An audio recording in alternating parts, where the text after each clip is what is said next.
minasyaitonirrajim. Bismillahirrahmanirrahim. Innal hamdalillah nahmaduhu wa nasta'inuhu wa nastaghfiruh wa na'udzu billahi min syururi anfusina wa min sayyiati a'malina. May yahdihillahu fala mudilla lahu wa may yudlil fala hadiya lahu. Asyhadu an la ilaha illallah wahdahu la syarika lahu wa asyhadu anna Muhammadan 'abduhu wa rasuluh. Amma ba'd. Assalamualaikum warahmatullahi ta'ala wabarakatuh. InsyaAllah saya akan menyampaikan sedikit perkongsian berkaitan apa itu ihsan. Ihsan berasal dari perkataan bahasa Arab yang bermaksud berbuat baik. Manakala lawan bagi perkataan ihsan adalah isaah yang bermaksud berbuat jahat. Di dalam sebuah hadis sahih dari Umar bin Khattab yang menceritakan tentang kedatangan Jibril alaihissalam menemui Rasulullah sallallahu alaihi wasallam yang saat itu tengah berkumpul bersama para sahabatnya. Di antara yang ditanyakan oleh Jibril adalah berkaitan dengan ihsan. Lalu baginda Rasulullah sallallahu alaihi wasallam menjawab bahawa ihsan itu adalah engkau beribadat kepada Allah Subhanahu wa taala seolah-olah engkau melihatnya. Jika engkau tidak mampu melihatnya, maka sesungguhnya Allah Subhanahu wa taala melihat segala perbuatanmu. Dan jawapan tersebut telah dibenarkan oleh Jibril. Hadis ini menjelaskan kepada kita semua untuk sentiasa memperelok dan mencantikkan ibadah kita, kerana Allah SWT sentiasa melihat segala perbuatan kita. Hadirin dan hadirat yang dirahmati Allah sekalian, ihsan terbahagi kepada 3 aspek, iaitu dari segi ibadah, muamalah dan juga akhlak. Ibadah ini adalah seperti solat, puasa, zakat dan sebagainya. Okey, cara nak peroleh ihsan dalam ibadah ini adalah dengan menyempurnakan syarat, rukun, sunnah dan adab-adabnya. Perkara ini tidak mungkin dapat ditunaikan oleh hamba kecuali jika waktu pelaksanaan ibadah itu dipenuhi dengan cita rasa yang sangat kuat, yakni menikmatinya, sepenuh kesedaran bahawa Allah Subhanahu Wa Taala sentiasa melihatnya hingga dia merasakan dia sedang diperhatikan dan diawasi olehnya. Jika sebelum ini kita telah berbicara berkaitan ihsan di dalam ibadah, sekarang kita akan berbicara berkaitan ihsan di dalam muamalah. Siapa yang tergolong di dalam muamalah ini? Allah SWT telah menjelaskan di dalam surah An-Nisa ayat 36 yang bermaksud, sembahlah Allah dan janganlah kamu mempersekutukannya dengan sesuatu pun, dan berbuat baiklah pada kedua orang tua kamu, kaum kerabat kamu, anak-anak yatim, orang-orang miskin, jiran tetangga yang dekat maupun yang jauh, sahabat karib dan lain-lain. Selain itu, ihsan dengan perlakuan dan ucapan yang baik kepada manusia serta ihsan dengan berlaku baik kepada binatang.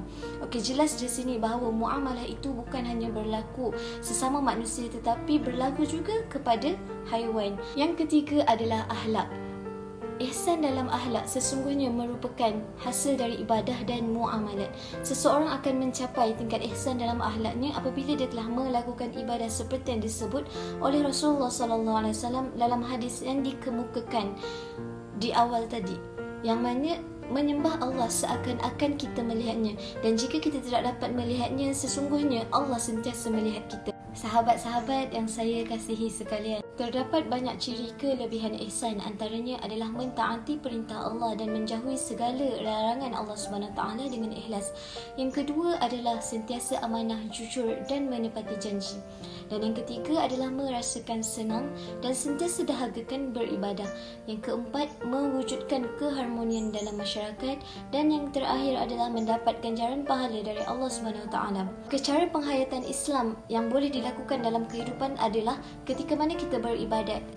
Selain itu, ketika mana kita menjaga hubungan kita sesama jiran, perlakuan kita dengan binatang, sama ada kita menyayangi ataupun melukai haiwan, dan banyak lagi lah cara-cara yang boleh kita laksanakan.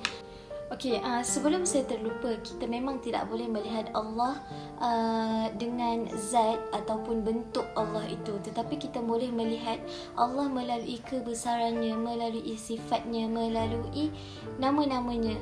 Dengan itu dapat menimbulkan rasa takut kepada Allah SWT dan sentiasa melakukan amal ma'ruf nahi munkar. Ada ulama mengatakan bahawa tidak semua orang Islam dapat ke tingkat mukmin dan tidak semua orang mukmin dapat ke tingkat muhsin. Muhsin ini apa? Muhsin ini adalah orang yang di dalam hatinya ada ihsan, orang yang mengamalkan ihsan. Okey, jika ihsan sudah ada dalam diri, maka iman dan Islam automatik akan ada di dalam dirinya. Namun jika iman dan Islam ada dalam diri seseorang, ihsan belum tentu ada, dan sebaliknya. Kesimpulan yang dapat saya buat di sini, kebiasaan kita merasakan diri kita sentiasa diperhatikan oleh orang, betul tak? Kalau bukan orang, CCTV. Akan tetapi kita lupa bahawa pencipta kita, iaitu Allah SWT, sentiasa memerhatikan kita, tidak kira di mana kita berada. Ringkasnya, jika baik yang kita lakukan, maka baik juga yang kita akan peroleh.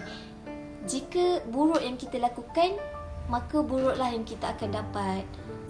Oleh itu, jika kita mempunyai ihsan di dalam diri, kita akan terhindar dari melakukan kemungkaran, dosa, kemaksiatan dan sebagainya. Sebab apa? Sebab kita merasakan bahawa diri kita sentiasa diawasi oleh Allah SWT. Itu sahaja dari saya. Sekian, wabillahi taufiq wal hidayah. Assalamualaikum warahmatullahi taala wabarakatuh. Kejap. Sebelum tu, jom kita saksikan video ringkas berkaitan ihsan. Berbuat baik.